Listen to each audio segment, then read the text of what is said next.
Hello everyone, कैसे हैं आप। मैं हूं आपके साथ आपकी आरजे लक्ष्मी। लेकर आई हूं आपके लिए एक प्यारी सी कहानी, वीरान हवेली। मैं जानती हूं कि आप सभी के मन में ढेर सारे सवाल होंगे इस कहानी को लेकर, है ना। मेरे मन में भी ढेर सारे सवाल हैं। तो चलिए आज हम अपने सभी सवालों के जवाब ढूंढने की कोशिश करते हैं और सुनते हैं इस कहानी का एपिसोड 2। उस औरत ने शिविका को बताया, मैडम ये हवेली पुश्तैनी हवेली है। ये भानु प्रताप सिंह की हवेली है जो जयपुर रियासत के बहुत बड़े राजा थे। शिविका ये बात सुन के हैरान हो गई। उसने उस औरत से पूछा, ये वही भानु प्रताप सिंह है ना, जिनकी बहुत बड़ी बड़ी कंपनीज हैं?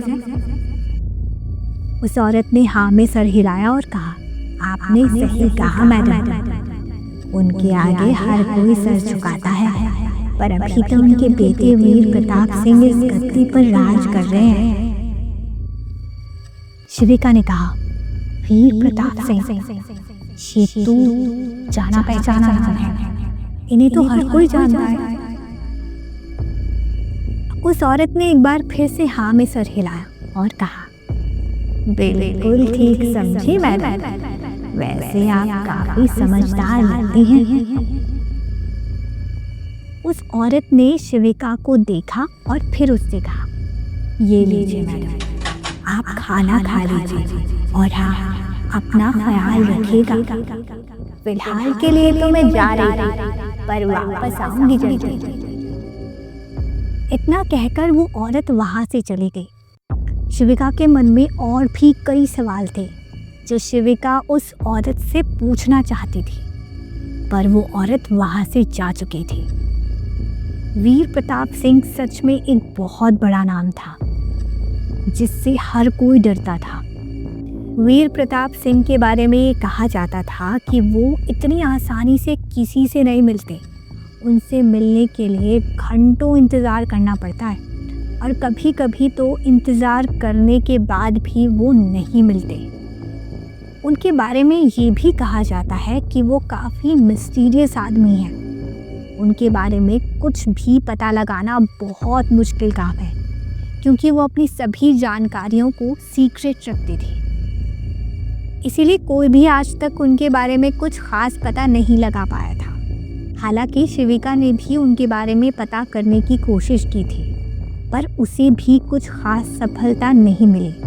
इसीलिए उसने कोशिश करना छोड़ दिया, क्योंकि वो जानती थी कि इसमें कोई फ़ायदा नहीं है। शिविका को अब कुछ अजीब सा महसूस होने लगा था।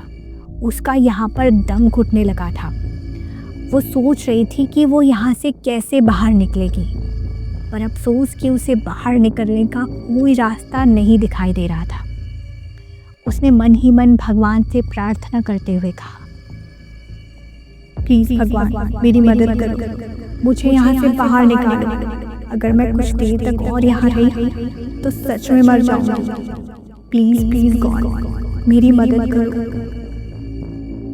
उसकी आंखों से आंसू बह निकले थे। उसे यकीन था कि कोई ना कोई रास्ता ज़रूर निकल आएगा। हम जब भी किसी प्रॉब्लम में होते हैं तो हम हमेशा भगवान को याद करते हैं, क्योंकि हमें लगता है कि भगवान ही हैं जो हमारी मदद कर सकते हैं। उसके अलावा कोई भी ऐसा नहीं है जो हमारी मदद कर सकता है। शिविका को भी लग रहा था कि भगवान उसकी मदद ज़रूर करेंगे।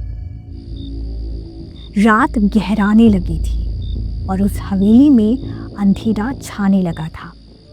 शिविका को अंधेरे से डर लग रहा था, पर अभी उसके हाथ में कुछ भी नहीं था। शिविका ने जल्दी से अपना खाना ख़त्म किया और सोने की कोशिश करने लगी, पर उसे नींद नहीं आ रही थी। उस हवेली में उसे अजीब आवाज़ें सुनाई देने लगी। चले जाओ यहाँ से, वरना बेमौत मारी जाओगी। चले जाओ, तुम्हारे पास आखिरी मौका है। शिविका ने जब उस आवाज़ को सुना तो वो दंग रह गई। उसके माथे से पसीना बह रहा था।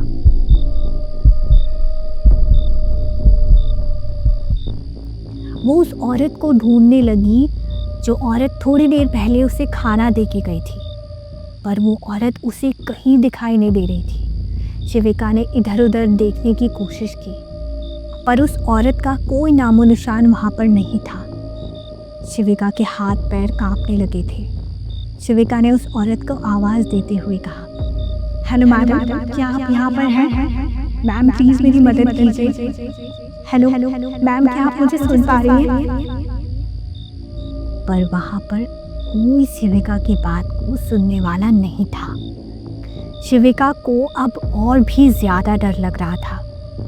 उसका दिमाग पूरी तरह से ख़राब होने लगा था। उसका मन बिल्कुल अशांत हो चुका था। उसने खुद को शांत रखने की पूरी कोशिश की, पर वो इसमें नाकामयाब होती जा रही थी। उसे कुछ अजीब सा महसूस होने लगा था। कुछ देर में हवाएं चलने लगी थी।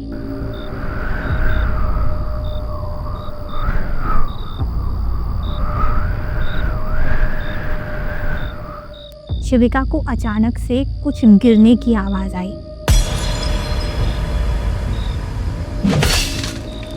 शिविका ने जब उस ओर देखा तो वहाँ पर कुछ भी नहीं था। उसे समझ में नहीं आ रहा था कि वो आवाज़ कहाँ से आई। वो उस आवाज़ को फॉलो करने की कोशिश कर रही थी, पर अफसोस कि उसे कुछ भी पता नहीं चल पा रहा था। उसने एक बार फिर से उस औरत को ढूंढने की कोशिश की, पर अभी भी शिविका को वो औरत नहीं दिखाई दे रही थी। थोड़ी देर बाद सब कुछ नॉर्मल हो चुका था। ऐसा लग रहा था जैसे वहाँ पर कुछ हुआ ही नहीं था, और वो औरत भी वापस आ चुकी थी। उस औरत ने शिविका से कहा, क्या हुआ मैडम? आप इतनी घबराई हुई क्यों लग रही हैं? शिविका ने उस औरत को देखा और उस पर गुस्सा करते हुए कहा, क्या आप पागल हैं? मैं कब से आपको ढूंढ रही हूँ। आपको पता है इस हवेली में क्या हो रहा है? शिविका ने अब तक जो भी कुछ हुआ सब कुछ बताया। उस औरत ने शिविका की आंखों में देखा और फिर हंसते हुए कहा, मैडम, अभी तो बहुत कुछ होना बाकी है। मैं जानती हूँ आपके मन में बहुत से सवाल हैं। आपको आपके सवालों के जवाब जरूर देंगे, पर उसके लिए आपको थोड़ा सा इंतजार करना पड़ेगा मैडम। वो कहते हैं ना, सब्र का फल मीठा होता है। और हाँ मैडम, मैं आपसे एक बात और कहूँगी, यहाँ से जाने की कोशिश मत कीजिएगा। अगर कोशिश की तो हवेली में तांडव मचेगा। वो औरत ये सब शिविका की आंखों में देखते हुए कह रही थी। शिविका को उस औरत से कुछ अजीब सी वाइब्स आने लगी थी। उसे कुछ अच्छा महसूस नहीं हो रहा था। शिविका ने उस औरत से कहा, ठीक है मैडम, मैं आपकी बात समझ गई। मैं यहाँ से कहीं नहीं जाऊँगी। प्लीज़ अभी आप यहाँ से चली जाइए। ठीक है, अभी तो जा रही हूँ, पर मैं फिर आऊँगी बहुत जल्द। इतना कहकर वो औरत वहाँ से चली गई और शिविका के मन में कई सारे सवाल छोड़ गई थी। शिविका अब अपने सवालों में और भी ज़्यादा उलझ चुकी थी। अब तो वो पूरी तरह से ब्लैंक हो चुकी थी। उसे लग रहा था कि शायद यहाँ से निकलने का कोई रास्ता उसे मिलेगा ही नहीं। थोड़ी देर पहले जो शिविका ये सोच रही थी कि उसे ज़रूर कोई रास्ता मिलेगा, अब वही शिविका हिम्मत हार चुकी थी। भाई कहानी में तो सच में बहुत ही रोमांचक मोड़ आ चुका है और हवेली का इतिहास तो बहुत पुराना है, पर इस हवेली में ना और भी बहुत सारे राज हैं जो अभी खुलने बाकी हैं। तो अगर आप ये जानना चाहते हैं कि कहानी के अगले एपिसोड में क्या होगा, तो इसके लिए आपको क्या करना है, मेरे चैनल को सब्सक्राइब करना है, लाइक करना है और शेयर भी करना है। मैं फिर मिलूंगी आपसे कहानी के अगले एपिसोड में। तब तक के लिए मुझे यानी अपनी दोस्त आरजे लक्ष्मी को दीजिए इजाज़त। Bye bye and take care.